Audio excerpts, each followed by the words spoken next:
Hi, this is Earl Hall from The Earl Hall Show, and you're listening to GrokTALK. GrokTALk.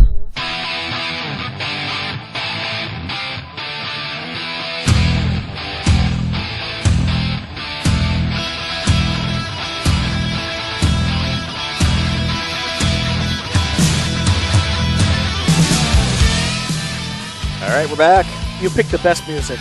I try to. You know, it's actually getting to be kind of tedious.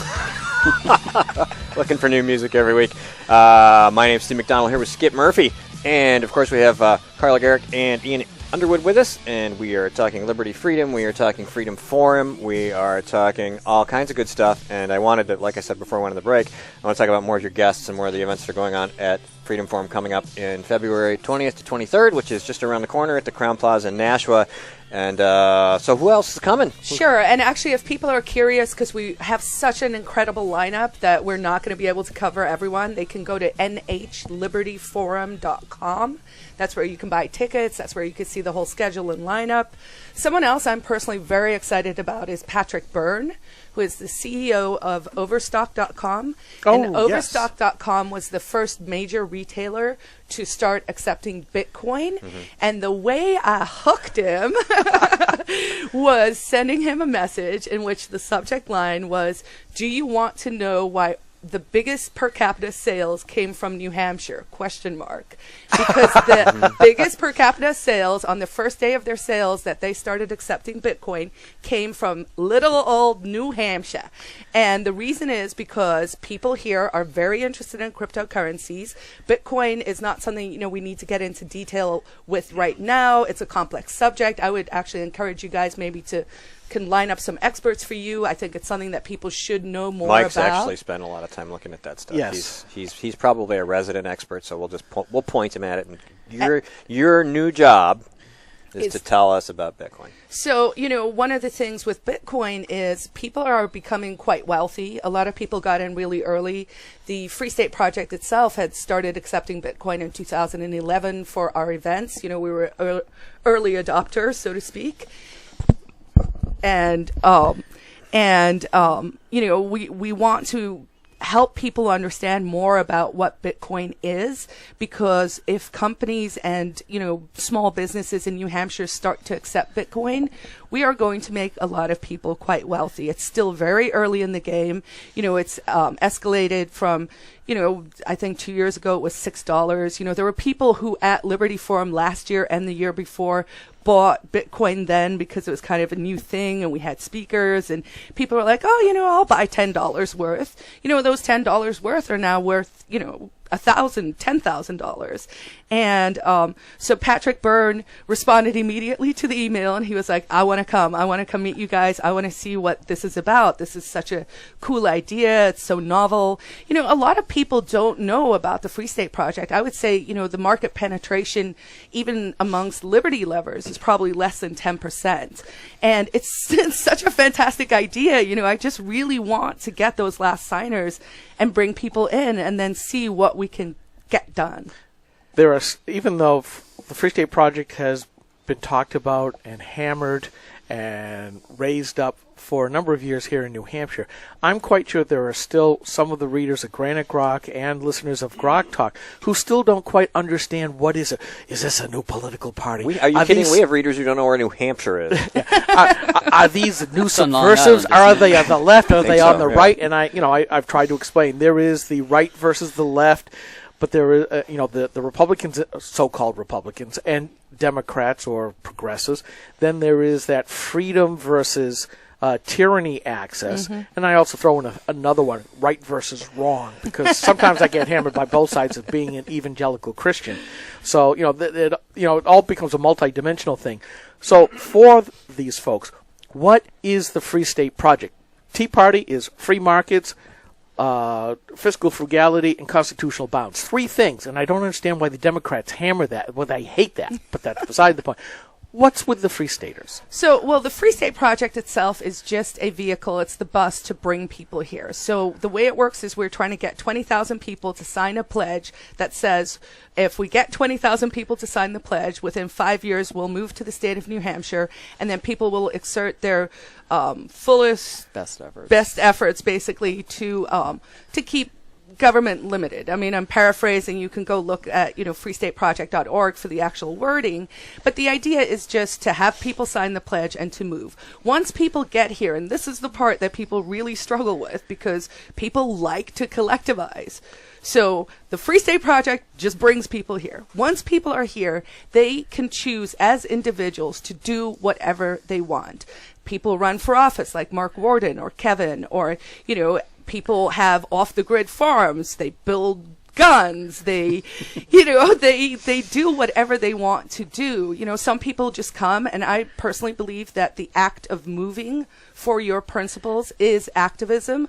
So some people come, and you never see them again, but they might vote in their town. They might just be a good neighbor. They might be the person you call, if you spun out and you're in a ditch. So we run the entire gamut. Some people disengage, some people engage, but the point is, as an organization, there is no agenda. There is no, we're trying to do this or that. We are just trying to bring people to the state of New Hampshire. That's it. And the problem, if I can speak for the left, is that you want to turn New Hampshire into a state of anarchy. And and there are some out on the western part of the state. I call them the Keen Kitties, and they do all kinds of stunts. And I've met some of the Free Staters who call themselves anarchists. They really want no government whatsoever. A couple up my way in the Lakes region, and I meet with them monthly with the porcupine meetings that we have, and we have wonderful discussions. Right. But really, it's more of a case of all of the Free Staters want liberty and freedom, the ability to be left alone. That's really the only political agenda that I can see, other than, like Mark Warden, J.R. Hole, and a few, I'm so bad at names. You got a couple of them, right? What's the problem? You got the first two, right? Yeah. I mean, there's a bunch, and they do get involved and try to protect liberty from the legislative standpoint, which is why Cynthia Chase had her mini rant. And thank you to Cynthia for getting me mentioned on Rush Limbaugh. Yeah. I appreciate that very much. And, but that's really the only thing that they do. They're not looking to make us anarchists. They just want limited government, the least amount of government necessary, which is why I do this and go, that's heresy according to progressives, because government must be everything. After all, at their convention, they said government is the only thing that we all belong to. Sorry, I'm not owned by government. Yeah, we're going to have some disagreements there. Yeah.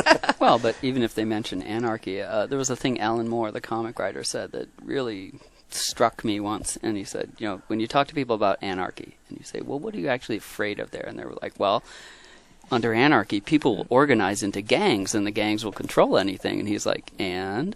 This is what we have now, so what are you afraid of? Yeah, well, then you start going back into medieval times, or warlords. Actually, you don't have to go to like that. The problem is in human history, it's never worked out well. We even have really gang colors, right? Red and colors. blue. It's That's the true. in the blood. It's all over. And it works the same way. It's the donkeys and the elephants. I look back through thousands of years of history, and there were these gangs, and they fought over tea. But they don't fight, right? If you're in a gang in LA, right? You don't actually want to fight people. You don't want to shoot people. You just want to scare the crap out of them so they'll do what you do. I don't know. In Chicago, they seem to get a little active there. Well, they do, but which impacts the rest of us and our motto of being the safest podcast in New Hampshire. Sure, but that's when but they would prefer not to. They would prefer to just be able to frighten people into doing what they want them to without having to actually be violent. Okay. Democrats, Republicans. I don't know. Government. Government? Yeah, exactly, right. Well, I would say more like La Cosa Nostra, which is it's bad for business. Right. But, the difference between Cosa Nostra and the government, though, is Cosa Nostra maybe wants 5% instead of 30%, and they don't ask you to thank them That's true. Excellent point. Yeah, but it's that crony capitalism when government decides to return the favors. Yeah. Anyways, I think we're going off a little off track here. So we could have a lot of fun with this, though. So back to Liberty Forum. So Patrick Byrne, Bitcoin, that's going to be fantastic as well. And then we have Trevor Tim is coming out. He's from the Freedom of... he's like a freedom journalist guy. His girlfriend is coming as well. She writes for Forbes, Kashmiri Hill. And we're running the gamut, and I just want to circle back to the Ignite Talks, because that was a couple of segments ago. Ignite Talks are kind of like TED Talks, but they're 5 minutes long. They're basically kind of the geek version of that. I know Ian will be doing one. His topic is... The end of law. The end of law. Oh, here we go. Do you guys record these and post them? Yes, and Good, actually... because I was going to say Prager University does that. The TED Talks, of course, are awesome. And it's a format that one of our reasons for going to a 15-minute audio format sections is because people are like, you need to create these more digestible bits. And then another evolution of that will be where we just like read a post or we talk about an issue like that. So that's awesome and then please, those are up at... Yeah, where are we going to find these? Because we want to cross-post them because these are the things that, that's why we're here, to help spread that. And so they will be up, obviously on our website and then also on the Ignite website. So it's also a way to sort of, get the message out there and to make these ideas palatable for, the everyday Joe. We're sitting here and we're talking about, having read Knock, Bastia, whatever. A lot of people aren't that geeky. They're not that interested in the ideas. Nor so should you they have be. to, sure. But, in some ways you do want them to know because... one of the things we run into when we run into criticisms, people are like, oh, you're just a bunch of crazy anarchists or you're just blah-de-blah. It's like, well, you know what? There is an entire body of work. There is, philosophy behind this. There's intellectual thought behind this. It's not just like I woke up one day and I was like, oh, okay, I think this now, So I think for all of us, and I think you guys are doing it too, we're tasked with making these ideas palatable. And so breaking it down into those like bite-sized chunks, being able to explain in 5 minutes the end of law. I can't wait for that. So we're going to have about 20 people. They're from the community, doing talks on different things. It's not all philosophical. Some of it is just, people's hobbies or whatever. I am still working on which one I'm going to do, but I think I'm going to do art as activism. And so that's just Thursday. That's just Thursday. I want to bring up something that you talked about, and I think sometimes, and we've had this disagreement with other people, where we start talking about all of these long dead authors, but who had lots and lots of good stuff to say. We certainly have those kinds of folks around. I look at Dr. Williams and Dr. Soul and a bunch of others who are continuing on in that vein, but they try to make liberty and freedom simple. But I've had my run-ins with people say, well, you need to read Bastiat, you need to read Locke, you need to do this, this, and this, and then you can become a good conservative or a good political activist. And I go back to the point of the Declaration of Independence and the Constitution were deliberately written in a way that the plain farmer could read it and understand those plain language. But the Supreme language. Court shall not be infringed. They're too smart. Well, here's my take on that. I look at the Constitution, shall not be infringed. That is a command. How do you obviate that? And as a software engineer, I look at it from the standpoint of, well, here's what this little project I started out to be, and it's glamorous. It's elegant because there's so little there to do what it's supposed to do. And we've had so much law piled on top of it. In the software parlance, it's called spaghetti code. And it's time to wash it away and almost start fresh, go back to our founding stuff that anybody should be able to understand if our educational system would work. Well, so let me come back to that because it relates to Can the we come question back you to it in asked 60 seconds? before the last break. All right, yeah, I'm going to keep in. This is really just a conspiracy against Ian speaking. This is Brad Rodenberg. I must have been in on this. like to listen to Ian speak. We'll be right back and listen to him speak. This is a coalition of New Hampshire taxpayers. We're located at 8 North Main in Concord, New Hampshire. This is the repository for all things conservative and municipal. So if you have a problem in your town, your school, your budget committee, the right to know law, and now at the top of our list is voter fraud. You have a tip for us, some information for us, you want to join or help us out, cnht.org.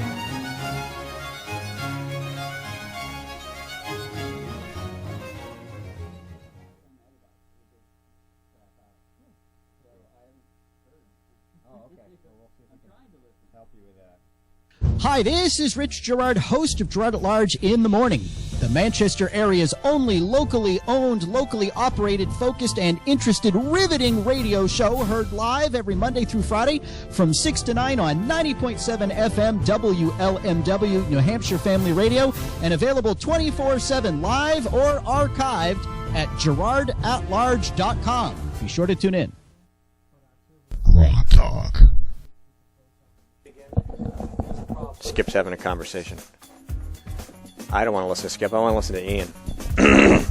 I can only interrupt you one more time today, so make this count.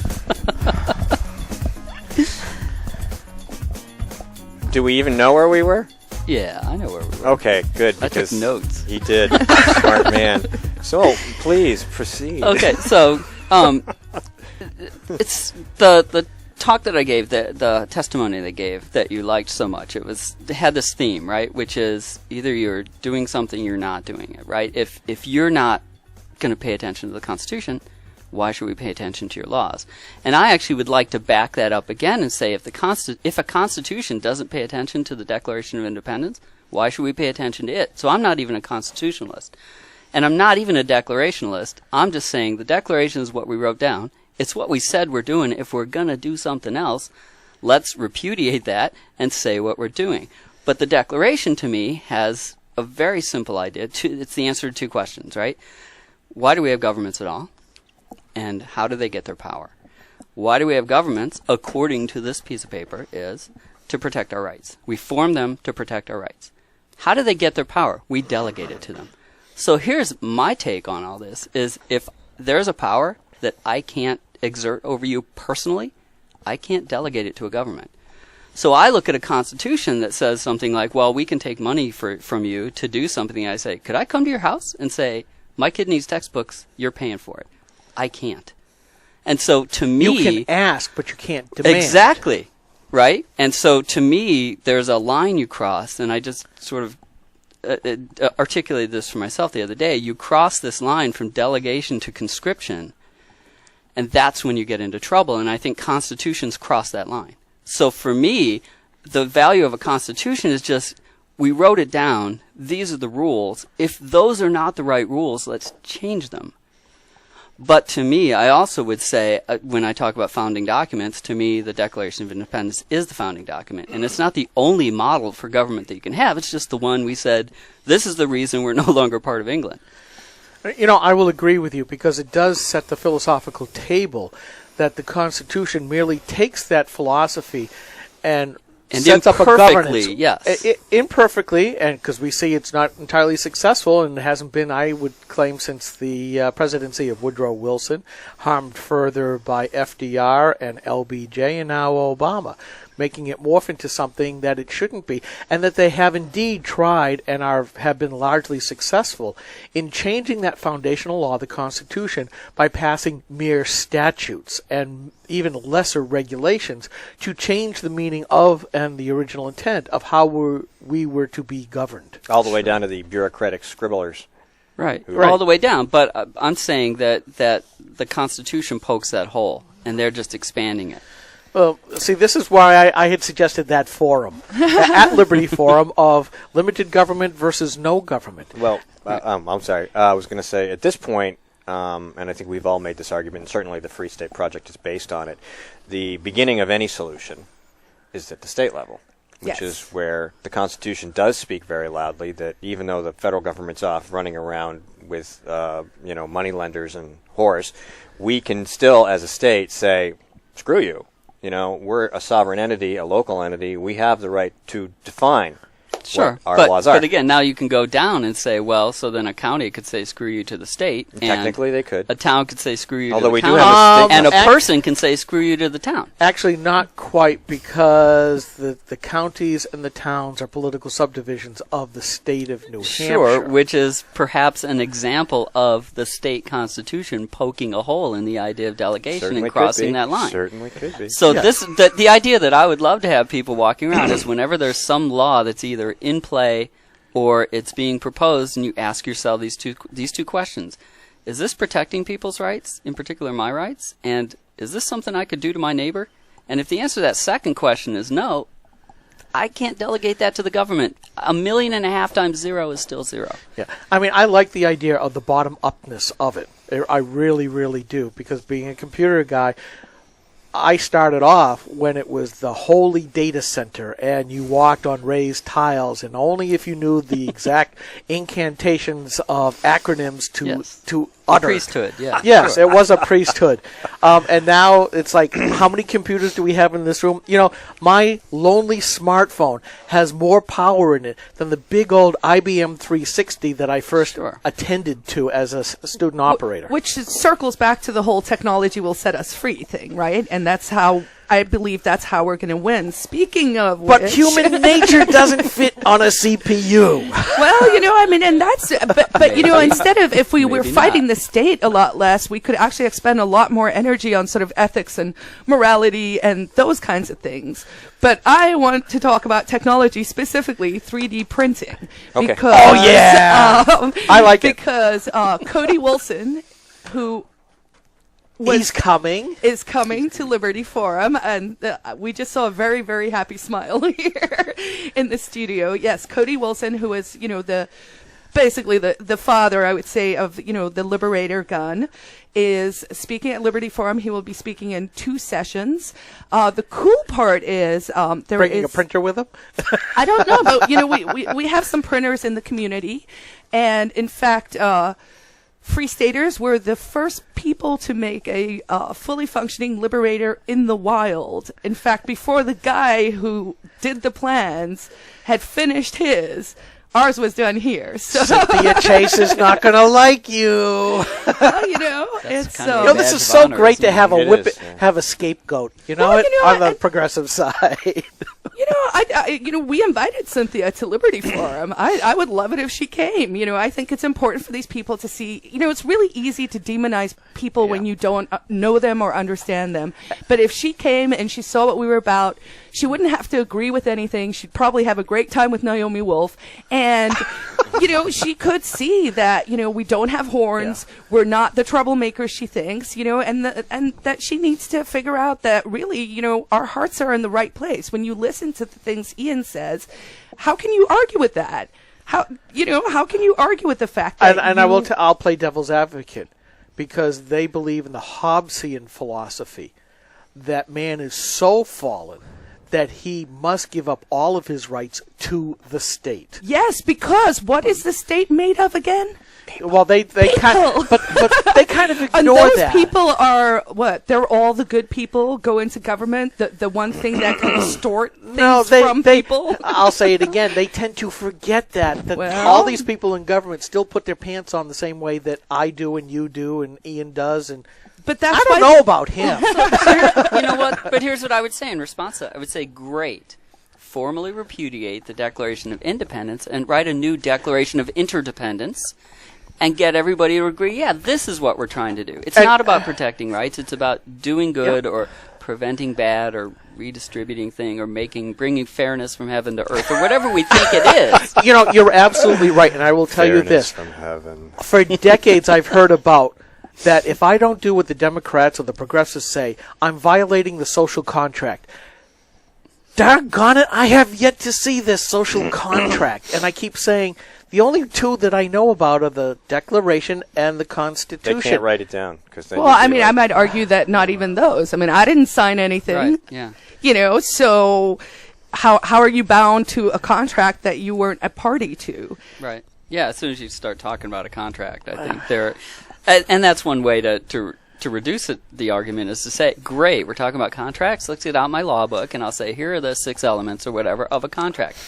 Yeah, we're missing 1, 2, 3, and 6. And we're kind of missing 4. See, now, wouldn't you want this kind of discussion at Liberty Forum? Absolutely, absolutely. And, have it once anywhere. again, people can go to nhlibertyforum.com if they want more information. But, to just circle back to this idea. Squirrels! We gotta fit this technology thinking quick because we're down to 3 minutes. So Okay. what do you do?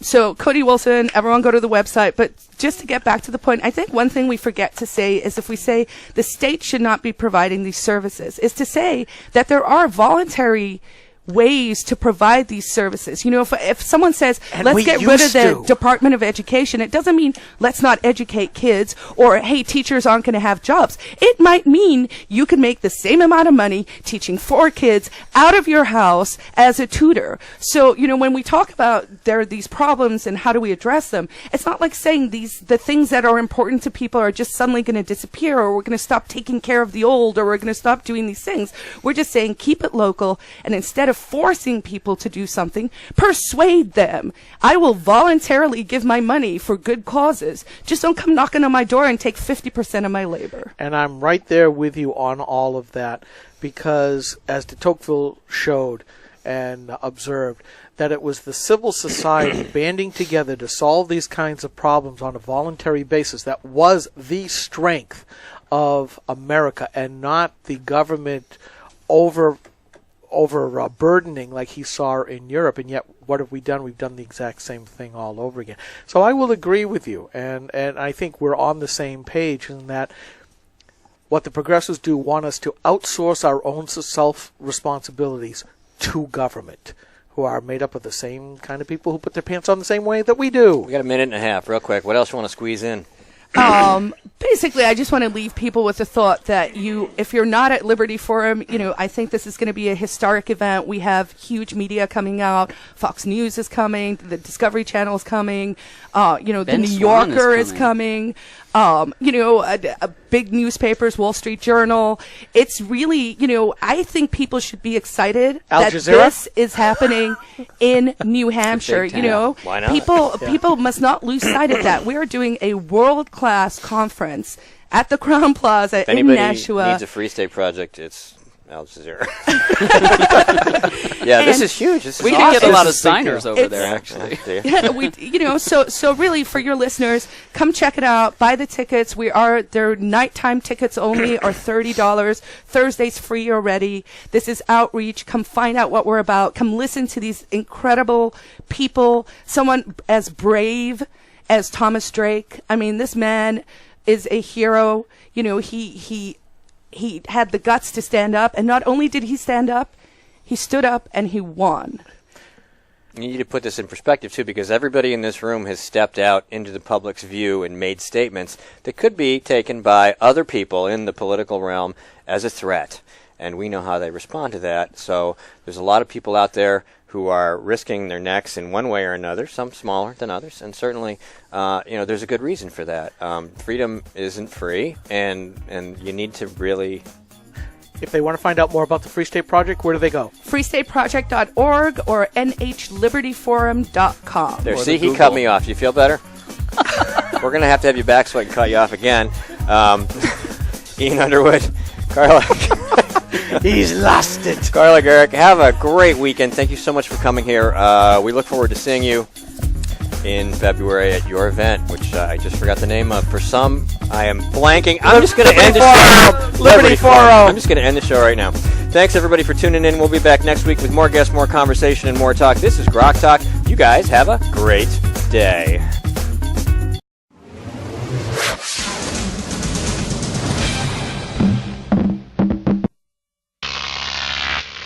GrokTALK.